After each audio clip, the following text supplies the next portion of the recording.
মধ্যপ্রাচ্যে চলমান যুদ্ধের প্রেক্ষাপটে বিদ্যুৎ ও জ্বালানি সাশ্রয়ে সারা দেশে রাত ৮টার মধ্যে সব দোকান, শপিং মল বন্ধের সিদ্ধান্ত। দেশে সর্বত্র ছড়িয়ে পড়ছে হাম, রূপ নিতে পারে মহামারীতে। ৫ এপ্রিল থেকে হামের টিকা দেওয়ার ঘোষণা স্বাস্থ্যমন্ত্রীর। ট্রাক লরির দখলে রাজধানীর মেয়র আনিসুল হক সড়ক। ১০০ ফুটের সড়কের ৭০ ফুট ট্রাকের দখলে চরম ভোগান্তিতে নগরবাসী। সৌদি আরবের প্রিন্স সুলতান বিমান ঘাঁটিতে ইরানি হামলায় ২০০ মার্কিন সেনা হতাহতের দাবি আইআরজিসির। এবং নারী টি-20 বিশ্বকাপের আগে স্কটল্যান্ড ও নেদারল্যান্ডসের সঙ্গে বাংলাদেশের ত্রিদেশীয় সিরিজের সূচি চূড়ান্ত।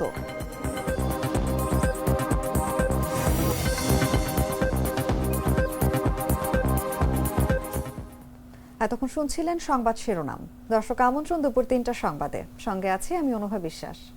টুইন লেমন ও অ্যান্টিব্যাকটেরিয়াল ফর্মুলা বাসনকে চকচকে জীবাণুমুক্ত করে আমাদের দেয় গ্লিটার গ্যারান্টি। চলে যাচ্ছে পুরো খবরে। মধ্যপ্রাচ্যে চলমান যুদ্ধে বৈশ্বিক অস্থিরতার প্রেক্ষাপটে বিদ্যুৎ ও জ্বালানি সাশ্রয়ের লক্ষ্যে সারা দেশে সব দোকান, বিপণী বিতান ও শপিং মল রাত ৮টার মধ্যে বন্ধ রাখার সিদ্ধান্ত নিয়েছে বাংলাদেশ দোকান ব্যবসায়ী মালিক সমিতি। বৃহস্পতিবার সংগঠনটির এক সংবাদ বিজ্ঞপ্তিতে এই সিদ্ধান্তের কথা জানানো হয়। বিজ্ঞপ্তিতে বলা হয়, বাংলাদেশ দোকান ব্যবসায়ী মালিক সমিতি ও ঢাকা মহানগর দোকান ব্যবসায়ী মালিক সমিতির স্ট্যান্ডিং কমিটির যৌথ সভায় এই সিদ্ধান্ত নেওয়া হয়েছে। সেখানে আরও বলা হয়, আন্তর্জাতিক জ্বালানি সংকটের কারণে বিদ্যুৎ ও জ্বালানি সাশ্রয়ের মাধ্যমে সরকারকে সহযোগিতার লক্ষ্যে ঢাকা সহ বাংলাদেশের সব দোকান, বাণিজ্য বিতান ও শপিং মল রাত ৮টার মধ্যে বন্ধ রাখার সিদ্ধান্ত গৃহীত হয়। তবে হোটেল, ফার্মেসি, জরুরি প্রয়োজনীয় সেবার দোকান এবং কাঁচা বাজারকে এই নিয়মের বাইরে রাখা হয়েছে। জানতে চাইলে বাংলাদেশ দোকান ব্যবসায়ী মালিক সমিতির সভাপতি নাজমুল হাসান মাহমুদ জাগো নিউজকে বলেন, এটি আজ থেকে কার্যকর হবে। তবে সবাই হয়তো বিষয়টি আজ নাও জানতে পারেন। আগামীকাল থেকে এটি প্রায় সব শপিং মল ও দোকানে কার্যকর হয়ে যাবে।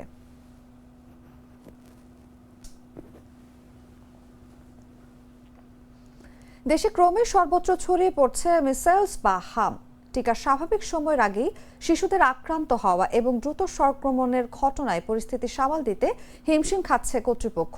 চিকিৎসকরা বলছেন, যেভাবে দেশের বিভিন্ন জেলায় দ্রুত ছড়িয়ে পড়ছে তাতে হাম রূপ নিতে পারে মহামারীতে। এদিকে জরুরি ভিত্তিতে ৫ এপ্রিল থেকে হামের টিকা দেওয়ার ঘোষণা দিয়েছেন স্বাস্থ্যমন্ত্রী। বিস্তারিত জাগো ডেস্ক রিপোর্টে। এখানে বলতে কোনো সিট নাই। আমি সারাদিন ঘরে নিয়ে এখন আবার সিটটা বাড়িতে যাইতেছি। হাসপাতালের বেডে ছটফট করছে ছোট ছোট শিশুরা। হামের ভয়াবহতা যেন চার দেয়ালের ভেতরেই আটকে ফেলেছে তাদের স্বাভাবিক জীবন। দেশে ক্রমে সর্বত্র ছড়িয়ে পড়ছে মিজলস বা হাম। টিকার স্বাভাবিক সময়ের আগেই শিশুদের আক্রান্ত হওয়া এবং দ্রুত সংক্রমণের ঘটনায় পরিস্থিতি সামাল দিতে হিমশিম খাচ্ছে কর্তৃপক্ষ। ডাক্তার বলতেছে আমাদের এখানে অনেক রোগীর চাপ, এখানে কোনো বেড ফাঁকা নেই। বাচ্চা তো খারাপ পরিস্থিতি, ভালো না। চিকিৎসকরা বলছেন, যেভাবে দেশের বিভিন্ন জেলায় দ্রুত হাম ছড়িয়ে পড়ছে তাতে এটি রূপ নিতে পারে মহামারীতে।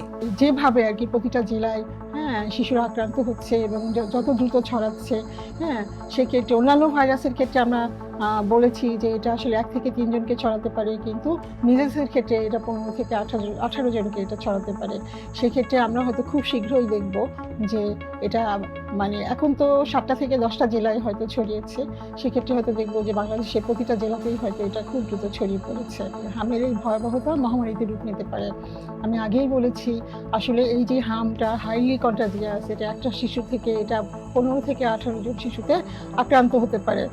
দিন দিন বাড়তে থাকা সংক্রমণ চাপ বাড়াচ্ছে হাসপাতালগুলোতে আর উদ্বেগ ছড়াচ্ছে অভিভাবকদের মধ্যে। তবে ভয় না পেয়ে সচেতন থাকার পরামর্শ দিচ্ছেন চিকিৎসকরা। ভাইরাস তো আমরা জানি হাঁচি কাশির মাধ্যমেই ছড়িয়ে থাকে।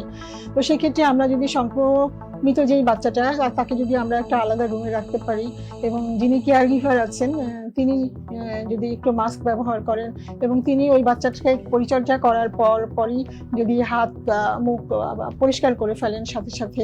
এদিকে জরুরি ভিত্তিতে ৫ এপ্রিল থেকে হামের টিকা দেওয়ার ঘোষণা দিয়েছে স্বাস্থ্যমন্ত্রী সর্দার সাখাওয়াত হোসেন। তিনি বলেন, রোববার থেকে পুরো জেনারেশন কভার হওয়া পর্যন্ত ৬ মাস থেকে ১০ বছর বয়সী বাচ্চাদের হামের টিকা দেওয়া হবে। পাশাপাশি এপিআই এর অন্য টিকা কার্যক্রমও চলবে। নিউজ ডেস্ক, জাগো নিউজ। বৈশ্বিক জ্বালানি সংকটের প্রভাব কমাতে শিক্ষা প্রতিষ্ঠানে আংশিক অনলাইন পাঠদান চালুর পরিকল্পনা করছে শিক্ষা মন্ত্রণালয়। বৃহস্পতিবার মন্ত্রিসভার বৈঠকে এই বিষয়ে চূড়ান্ত সিদ্ধান্ত আসতে পারে। শিক্ষা মন্ত্রণালয়ের প্রস্তাব অনুযায়ী বিশ্ববিদ্যালয় বাদে মহানগর এলাকার শিক্ষা প্রতিষ্ঠানগুলোতে সপ্তাহে 3 দিন সশরীরে এবং 3 দিন অনলাইন ক্লাস করার বিষয়টি বিবেচনায় রয়েছে। তবে অনলাইনে পাঠদান চললেও শিক্ষকদের সশরীরে উপস্থিত থেকে ক্লাস নিতে হবে। এছাড়া ব্যবহারিক ক্লাসগুলো সরাসরি অনুষ্ঠিত হবে। মধ্যপ্রাচ্যের যুদ্ধ পরিস্থিতির কারণে জ্বালানি সংকট মোকাবিলায় সাশ্রয়ী পদক্ষেপ হিসেবে এই উদ্যোগ নেওয়া হচ্ছে। এর আগে করোনা মহামারীর সময়ও দেশে বিকল্প হিসেবে অনলাইন শিক্ষা কার্যক্রম চালু ছিল। রাজধানীর ব্যস্ততম কারওয়ান বাজার রেলগেট থেকে 7 রাস্তা পর্যন্ত মেয়র আনিসুল হক সড়ক এখন যানজটের আরেক নাম।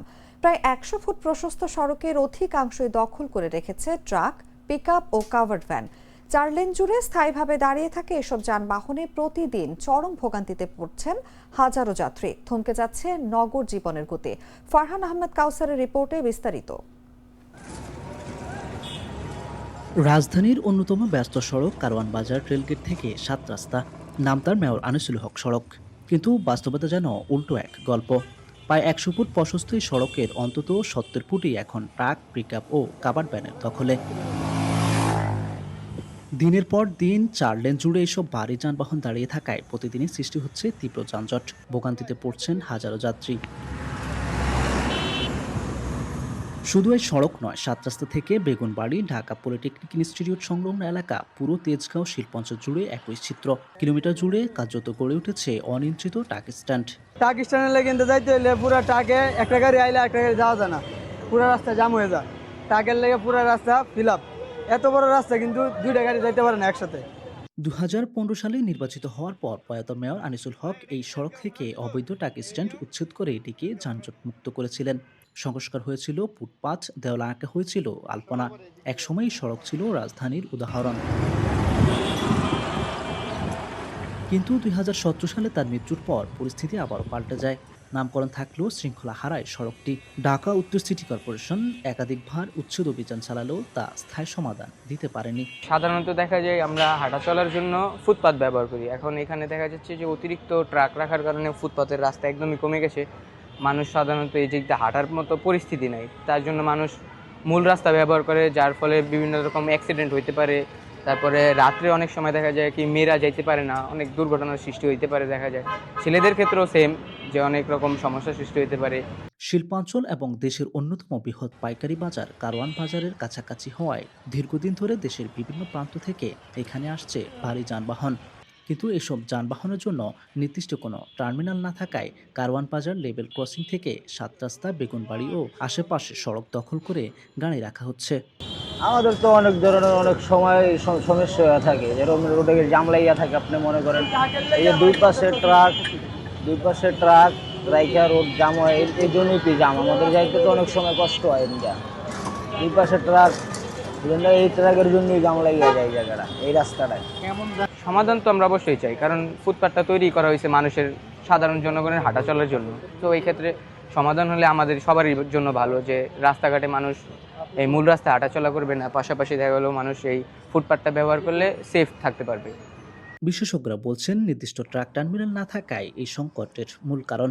শিল্পাঞ্চল, পাইকারি বাজার ও পরিবহন চাহিদার চাপে সড়কে গড়ে উঠেছে পার্কিং জোন। এই বিষয়ে তেজগাঁও শিল্পাঞ্চল থানার ভারপ্রাপ্ত কর্মকর্তা মোহাম্মদ মাহমুদুর রহমান বলেন, সড়ক সংক্রান্ত বিষয়গুলো মূলত ট্রাফিক পুলিশের নিয়ন্ত্রণে থাকে। তবে এই বিষয়ে ট্রাফিক পুলিশের সঙ্গে যোগাযোগ করা হলে তারা কোনো মন্তব্য করতে রাজি হননি। আইনশৃঙ্খলা বাহিনী ও সিটি কর্পোরেশনের দায়িত্ব একে অপর উপরে চাপালেও ভোগান্তির শেষ নেই নগরবাসীর। প্রশ্ন একটাই, যে সড়ক একসময় শৃঙ্খলার প্রতীক ছিল, সেটি কি আবারও ফিরে পাবে তার পুরনো চেহারা? ফারহান আহমেদ কাউসার, জাগো নিউজ, ঢাকা।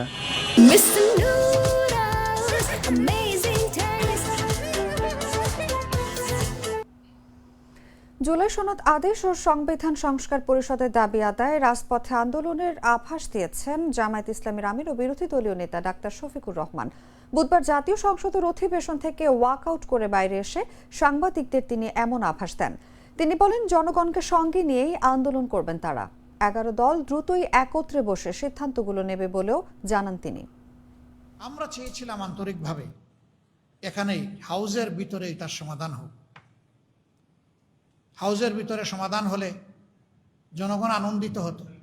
গতদিন আমরা অনুরোধ করেছিলাম যে আমিও বললাম, আপনিও বললেন, আমরা বললাম, আপনারা বললেন, এখন আমরা আলাদা হয়ে গেলাম কেন? আসেন আমরা জনগণের চূড়ান্ত রায়টাকে আমরা সম্মান করি, তাহলে এই মহান সংসদ আরও বেশি সম্মানিত হবে। আপনারা শুনেছেন আমার এই আহ্বান, কিন্তু না, এই আহ্বানের প্রতি তারা সম্মান প্রদর্শন করেননি, তারা ব্যর্থ হয়েছে।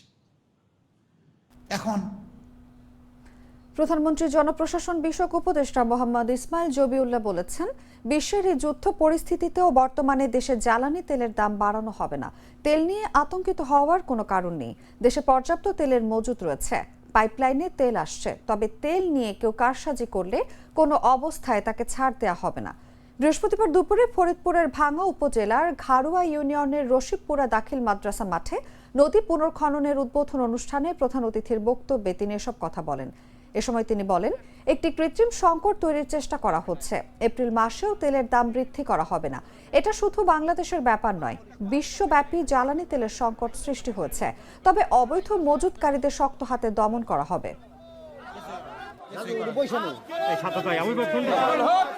আমাদের সরকার জনবান্ধব সরকার, এই পর্যন্ত কোনো তেলের দাম বৃদ্ধি করা হয়নি এবং আগামী এই বর্তমান এপ্রিল মাসেও তেল আপনার এই জ্বালানি তেলের দাম বৃদ্ধি করা হবে না।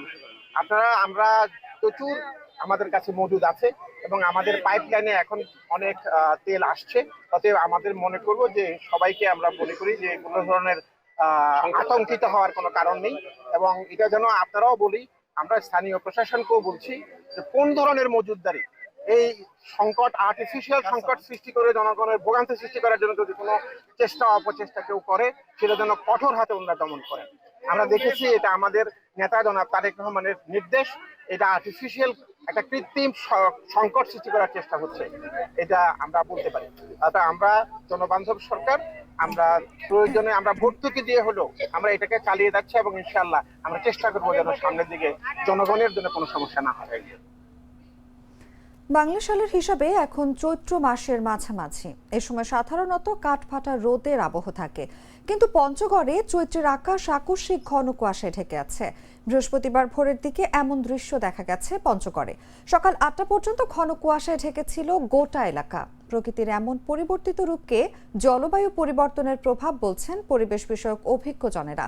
তবে আবহাওয়া অফিস বলছে, বায়ুমণ্ডলে আর্দ্রতা বৃদ্ধি এবং দিন ও রাতের তাপমাত্রা কমে যাওয়ায় জলীয় বাষ্প দ্রুত ঘনীভূত হয়ে এমন কুয়াশা পড়ছে। বাংলা বর্ষপঞ্জিকার ষড় ঋতুর গণনায় এখন গ্রীষ্মের তাপমাত্রা বৃদ্ধির কথা। তবে এবার এখনও গরম আবহাওয়া শুরুই হয়নি। কয়েকদিন ধরে থেমে থেমে বৃষ্টি নামছে।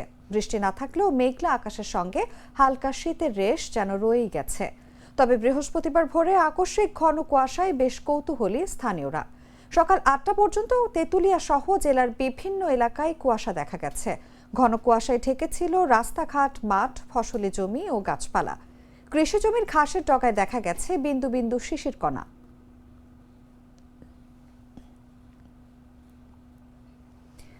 পিরোজপুরের মঠবাড়িয়ায় বিশাল আকৃতির একটি খটক মাছ নিয়ে চাঞ্চল্যকর ঘটনা ঘটেছে। প্রায় ২০ মণ ওজনের এই মাছটি প্রথমে কেজি প্রতি ২,০০০ টাকা দরে বিক্রি হলেও পরে এটি খাবার অনুপযোগী ঘোষণার পর পুলিশের অভিযানে মাটি চাপা দেওয়া হয়। জানা যায়, মঙ্গলবার ভোরে কাঠালিয়া উপজেলার আমুয়া মৎস্য বন্দরে জেলেদের জালে ধরা পড়ে বিশাল আকৃতির এই মাছ। পরে নিলামের মাধ্যমে পিরোজপুরের মঠবাড়িয়া পৌরসভার মাছ বাজারের আড়তের ইজারাদার মোহাম্মদ মোস্তফা কামাল ও মোহাম্মদ হোসেন শরীফ যৌথভাবে প্রায় ৫ লাখ টাকায় মাছটি ক্রয় করেন। বুধবার সকাল 10টার দিকে মঠবাড়িয়া মাছ বাজারে মাছটি খণ্ড খণ্ড করে কেটে প্রতি কেজি ২,০০০ টাকা দরে বিক্রি শুরু করা হয়। বিরল ও বিশাল আকৃতির মাছটি দেখতে বাজারে ভিড় করেন শত শত মানুষ। তবে পরে মাছটি মানবদেহের জন্য ঝুঁকিপূর্ণ ও খাবার অনুপযোগী বলে জানা গেলে স্থানীয় প্রশাসন ও পুলিশের পক্ষ থেকে অভিযান পরিচালনা করা হয়। এ সময় ব্যবসায়ীরা মাছ ফেলে পালিয়ে যান বলে জানা গেছে।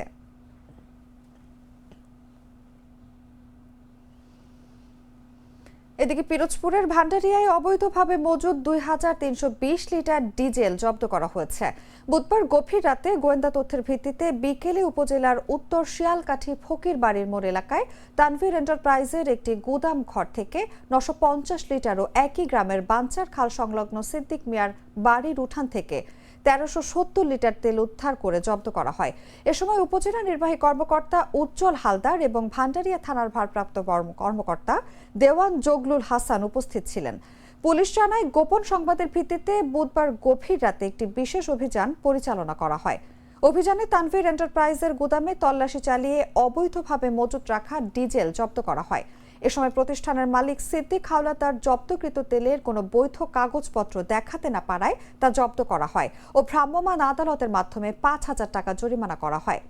বুধবার দুপুরে গোয়েন্দা তথ্যের ভিত্তিতে একই এলাকার বাঞ্চাল খাল সংলগ্ন সিদ্দিক মিরার বাড়ির উঠান থেকে ১৩৭০ লিটার ডিজেল উদ্ধার করা হয়। মজুতকারী বৈধ কাগজপত্র দেখাতে না পারায় মোহাম্মদ সিদ্দিক মিরাকে ১০,০০০ টাকা জরিমানা করা হয়।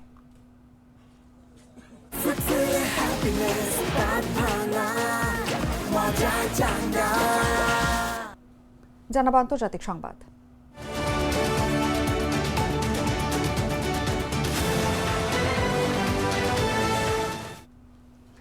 সৌদি আরবে অবস্থিত প্রিন্স সুলতান বিমান ঘাঁটিতে মার্কিন সেনাদের লক্ষ্য করে গেল শুক্রবার হামলা চালায় ইরানের ইসলামী বিপ্লবী গার্ড বাহিনী IRGC।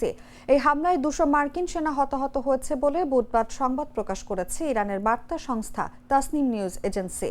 এক বিবৃতিতে IRGCর পক্ষ থেকে বলা হয়, প্রিন্স সুলতান বিমান ঘাঁটিতে অবস্থানরত মার্কিন বাহিনীর উপর ড্রোন ও ক্ষেপণাস্ত্র ব্যবহার করে এই হামলা চালানো হয়। এতে ২০০ জন হতাহত হয়েছে, যাদের বেশিরভাগই যুদ্ধ বিমান চালক। এদিকে ২৯ মার্চ টাইমস অব ইসরায়েলের এক প্রতিবেদনে বলা হয়, প্রিন্স সুলতান ঘাঁটিতে একটি গুরুত্বপূর্ণ মার্কিন airborne warning and control system AWACS বিমান বোয়িং E3 গুরুতরভাবে ক্ষতিগ্রস্ত হয়েছে এবং ইরানি হামলায় অন্তত ১২ জন মার্কিন সেনা আহত হয়েছেন। পাশাপাশি কয়েকটি রিফুয়েলিং বিমানও ক্ষতিগ্রস্ত হয়েছে। জানা গেছে, এই বিমান উন্নত রাডার ব্যবহার করে শতাধিক কিলোমিটার দূরের বিমান ও ক্ষেপণাস্ত্র শনাক্ত করে এবং কমান্ডারদেরকে যুদ্ধক্ষেত্রের লাইভ চিত্র সরবরাহ করে। হামলার আগে যুক্তরাষ্ট্রের AWACS ফ্লিটের মাত্র ১৬টি বিমান কার্যকর অবস্থায় ছিল।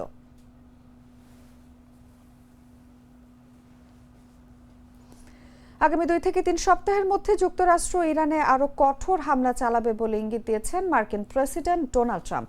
স্থানীয় সময় বুধবার রাতে হোয়াইট হাউস থেকে ইরান যুদ্ধের পরিস্থিতি নিয়ে জাতির উদ্দেশ্যে দেয়া ভাষণে এই হুমকি দেন তিনি।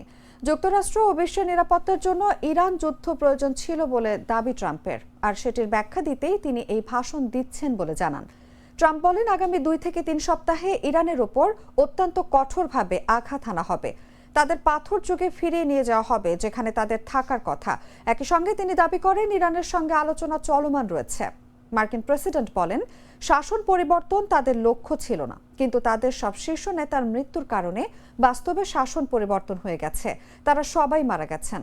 প্রেসিডেন্টের এই বক্তব্য এমন এক সময় এলো যখন এর মঙ্গলবারই তিনি ইঙ্গিত দিয়েছিলেন, ইরানের সঙ্গে যুক্তরাষ্ট্রের যুদ্ধ ২ থেকে ৩ সপ্তাহের মধ্যেই শেষ হতে পারে।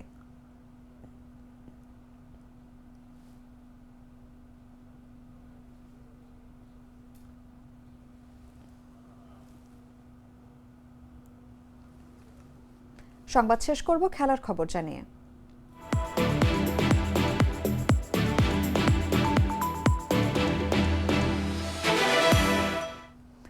আসন্ন জুন মাসে পর্দা উঠতে যাচ্ছে নারী টি-20 বিশ্বকাপের। বিশ্বমঞ্চে মাঠে নামার আগে নিজেদের ঝালিয়ে নিতে স্কটল্যান্ডের মাটিতে একটি ত্রিদেশীয় সিরিজ খেলবে বাংলাদেশ নারী ক্রিকেট দল। নিগার সুলতানা জ্যোতির নেতৃত্বাধীন টাইগ্রেসদের এই মিশনে প্রতিপক্ষ হিসেবে থাকছে আয়োজক স্কটল্যান্ড এবং নেদারল্যান্ডস। সম্প্রতি এই সিরিজের পূর্ণাঙ্গ সূচি প্রকাশ করা হয়েছে। টুর্নামেন্টটি হবে ডাবল রাউন্ড রবিন পদ্ধতিতে, অর্থাৎ প্রতিটি দল একে অপরের বিপক্ষে ২ বার করে খেলার সুযোগ পাবে। তবে এই সিরিজে আলাদা করে কোনো ফাইনাল ম্যাচ রাখা হয়নি। সিরিজের সবগুলো ম্যাচ অনুষ্ঠিত হবে এডিনবার্গের ঐতিহ্যবাহী দ্য গ্র্যান্ড ক্লাব মাঠে। আগামী ২৮ মে স্কটল্যান্ড ও নেদারল্যান্ডসের মধ্যকার ম্যাচ দিয়ে সিরিজটি শুরু হবে। তবে বাংলাদেশ তাদের প্রথম ম্যাচে মাঠে নামবে ৩০ মে, যেখানে স্বাগতিক স্কটল্যান্ডের মুখোমুখি হবে টাইগ্রেসরা। পরের দিন ৩১ মে নেদারল্যান্ডসের বিপক্ষে লড়বে জ্যোতি নাহিদা মারুফারা। এরপর 2রা জুন আবারও স্কটল্যান্ডের বিপক্ষে এবং 4ঠা জুন সিরিজের শেষ ম্যাচে নেদারল্যান্ডসের বিপক্ষে খেলবে বাংলাদেশ। 4ঠা জুনের ম্যাচ দিয়েই পর্দা নামবে এই প্রস্তুতির সিরিজের।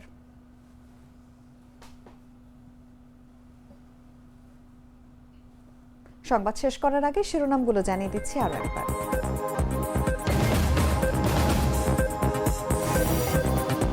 মধ্যপ্রাচ্যে চলমান যুদ্ধের প্রেক্ষাপটে বিদ্যুৎ ও জ্বালানি সাশ্রয়ে সারা দেশে রাত 8টার মধ্যে সব দোকান, শপিং মল বন্ধের সিদ্ধান্ত।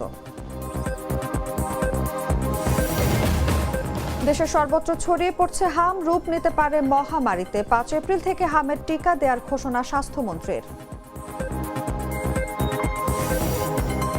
ট্রাক লরি দখলে রাজধানীর মেয়র আনিসুল হক সড়ক। 100 ফুটের সড়কে 70 ফুট ট্রাকের দখলে, চরম ভোগান্তিতে নগরবাসী।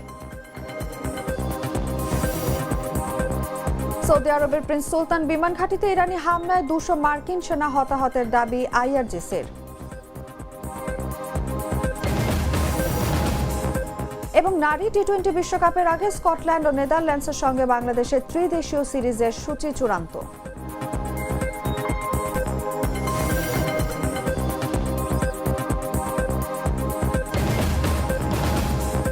দর্শক, এই ছিল এখনকার মতো।